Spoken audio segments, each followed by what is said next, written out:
Suppose we lived forever.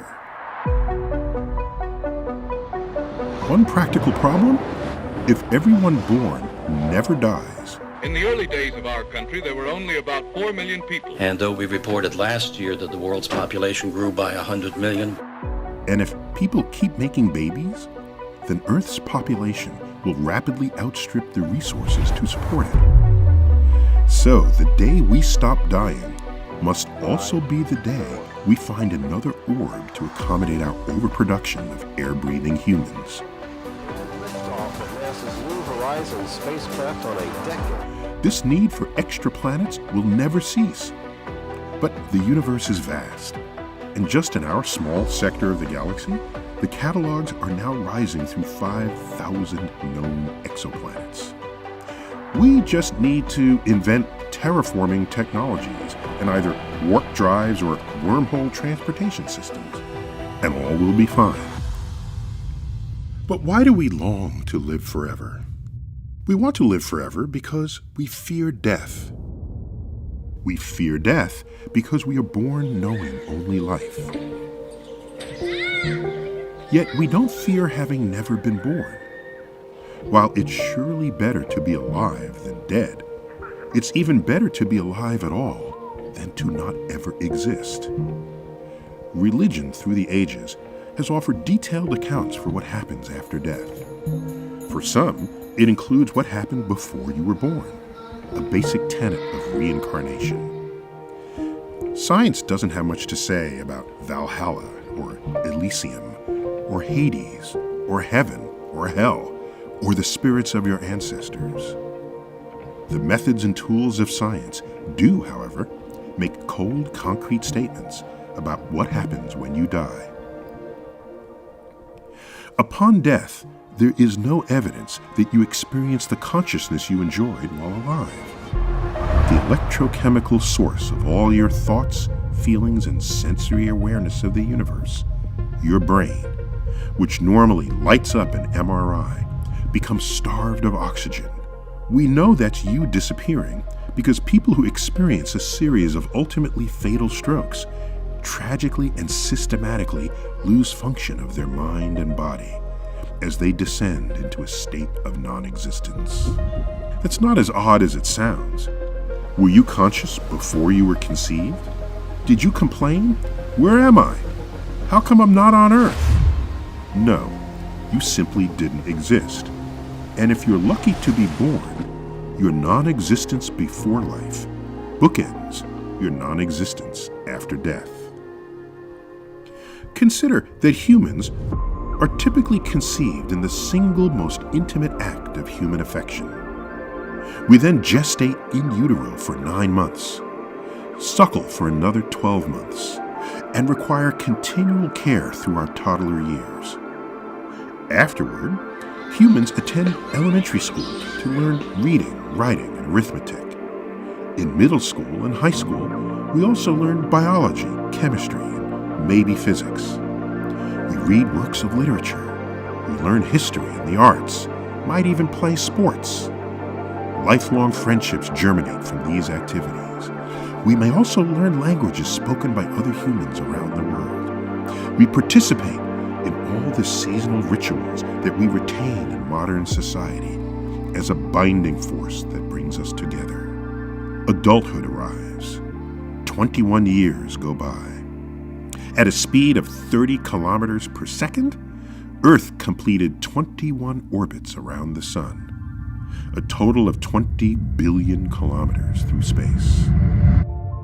All along, humans invent, refine, and perfect anti-personnel weapons such as landmines, assault rifles, missiles, and bombs, any one of which can end a life in an instant. Wars have taken a staggering and tragic toll on human life since pre-civilization. Yet even excluding organized armed conflict, humans find reasons to murder other humans at a rate that exceeds 400,000 per year. Yes, worldwide, humans commit homicide more than 1,000 times per day. Do you know do you really know how precious life is? The total number of people who have ever been born is about 100 billion. Yet the genetic code that generates viable versions of us is capable of at least 10 to the 30th variations. That astronomically huge number is a 1 followed by 30 zeros, providing a million, trillion possible souls. Run through them all, and eventually we end up with you again, or at least your twin. But that won't happen anytime soon. So far, our branch of the tree of life has produced no more than 0.000000000000001% of all possible humans, forcing the conclusion that most people who could ever exist will never even be conceived. Each of us, for all practical purposes, is unique in the universe, now and forever. Being alive is the time to celebrate being alive, every waking moment. All along the way, why not strive to make the world a better place today than yesterday, simply for the privilege of having lived in it? On my deathbed, I'd be sad to miss the clever inventions and discoveries that arise from our collective human ingenuity, presuming the systems that foster such advances remain intact. That's what fueled the exponential growth of science and technology in my lifetime. I'd further wonder whether civilization's arc of social progress will continue, with all its fits and starts, and thus reward any time traveler from the oppressed spectrum of humanity who chose to visit the future rather than the past. On the whole, I don't fear death. Instead, I fear a life where I could have accomplished more.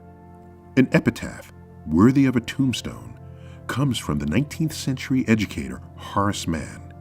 I beseech you to treasure up in your hearts these my parting words. Be ashamed to die until you have won some victory for humanity. Our primal urge to keep looking up is surely greater than our primal urge to keep killing one another. If so, then human curiosity and wonder, the twin chariots of cosmic discovery, will ensure that starry messages continue to arrive. These insights compel us, for our short time on Earth, to become better shepherds of our own civilization. Yes, life is better than death. Life is also better than having never been born. But each of us is alive against stupendous odds. We won the lottery only once. We get to invoke our faculties of reason to figure out how the world works. We also get to smell the flowers. We get to bask in divine sunsets and sunrises, and gaze deeply into the night skies they cradle.